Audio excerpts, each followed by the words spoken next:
एक पति पत्नी आपस में तय करते हैं कि अब से लेकर 2 दिन तक हमारे घर जो कोई भी आए, लेकिन हम दरवाज़ा नहीं खोलेंगे, चाहे कोई भी क्यों ना हो। थोड़ी देर बाद घंटी बजती है। पता चलता है कि पति के माँ बाप आए हुए हैं, लेकिन पति पत्नी की आपस में तय हो गई, संकल्प ले रखा है कि दरवाज़ा नहीं खोलेंगे चाहे कोई भी आए। माँ बाप घंटी काफ़ी देर तक बजाते रहते हैं। जब दरवाज़ा नहीं खुलता तो निराश होकर चले आते हैं। 2-3 घंटे बाद घंटी फिर बजती है। इस बार लड़की के माँ बाप आते हैं, यानी कि पत्नी के माँ बाप आते हैं, लेकिन पति आंखों ही आंखों में उसको समझा देता है कि दरवाज़ा नहीं खोलना, मैंने अपना संकल्प पूरा करा, अब तुम्हारी बारी है, तुम्हें भी अपना संकल्प पूरा करना है।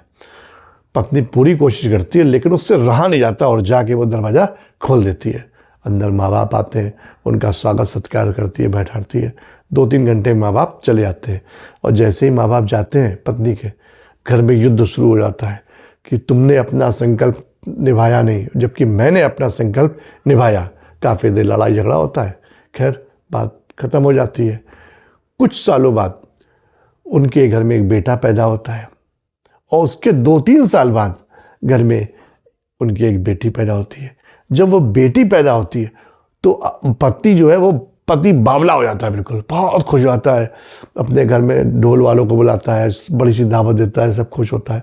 तब उसकी पत्नी पूछती, ये बताइए जब बेटा पैदा हुआ था तब आप इतने खुश नहीं हुए थे, और बेटी पैदा हुई तब तो आप बिल्कुल बावले हो गए, अजीब अजीब हरकतें करे, इतने खुश मैंने कभी नहीं देखा। तो पति बोला कि आज जो मेरा जीवन है वो सार्थक हो गया, मेरा जीवन सफल हो गया, क्योंकि मेरे लिए भी कोई द्वार खोलने वाली आ गई। तो जो बेटियां होती हैं वो ऊपर वाले का आशीर्वाद होती हैं, परमात्मा का आशीर्वाद होती हैं। ऐसा कहा जाता है कि जब ऊपर वाला किसी से बहुत खुश होता है तो उनके घर में बेटियां भेज देता है।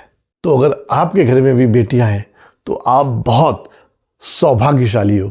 अपनी बेटियों से प्यार करो।